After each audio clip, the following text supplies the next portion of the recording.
គុណភាពជីវិតគុណធម៌ជ្រួតជ្រាបគុណភាពជីវិតគុណធម៌ក្នុងចិត្តជីវិតស្រស់ថ្លាគុណធម៌ស្រង់សាទកាត់បងហីណាគុណធម៌ខ្លាំងក្លាប្រហារកិលេសគុណភាពជីវិតរស់ពិតមានន័យគុណភាពដតីឆ្នៃតាមចំណេះគុណភាពដួងចិត្តព្រោះឥតប្រហែសគុណភាពចំណេះត្រង់ចេះប្រព្រឹត្តសង្ឃឹមគុណធម៌សានល្អពេកពន់សង្ឃឹមទ្រព្យធនសែនធ្ងន់គំនិតសង្ឃឹមកូនចៅនៅក្នុងវិបរិតសង្ឃឹមធัวពិតជីវិតឧត្តមទីពឹងខ្លួនឯងសំដែងប្រពៃទីពឹងដតីមានន័យផ្សាយផ្សំទីពឹងព្រះធម៌សែនល្អត្រូវចំទីពឹងបឋមខិតខំខ្លួនឯងជីវិតថោកថ្លៃអាស្រ័យការងារជីវិតធម្មាមនុស្សម្នាកោតក្រែងជីវិតខ្លឹមសារពិតពឹងខ្លួនឯងជីវិតអ្នកលេងគឺលបែងមរណាសត្យហាណោអរហត្តតាំងធម្មੰនិព្វានបត្តិយាទី1ជឿ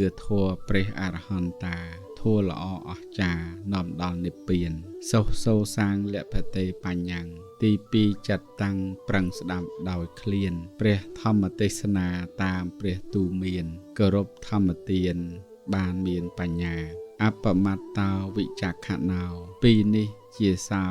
បើកទ្វារមោហាមួយមិនប្រមាទមួយពិចារណាបញ្ញាភ្លឺថ្លាដោយអង្គ4នេះគួរដល់ការវឹកហាត់ការលះបង់នៅសេចក្តីទុក្ខទាំងពួងបានគឺជាសុខត្រូវប្រយ័ត្នការស្វែងរកសុខដែលជាការបង្កហេតុនៃសេចក្តីទុក្ខទៅវិញ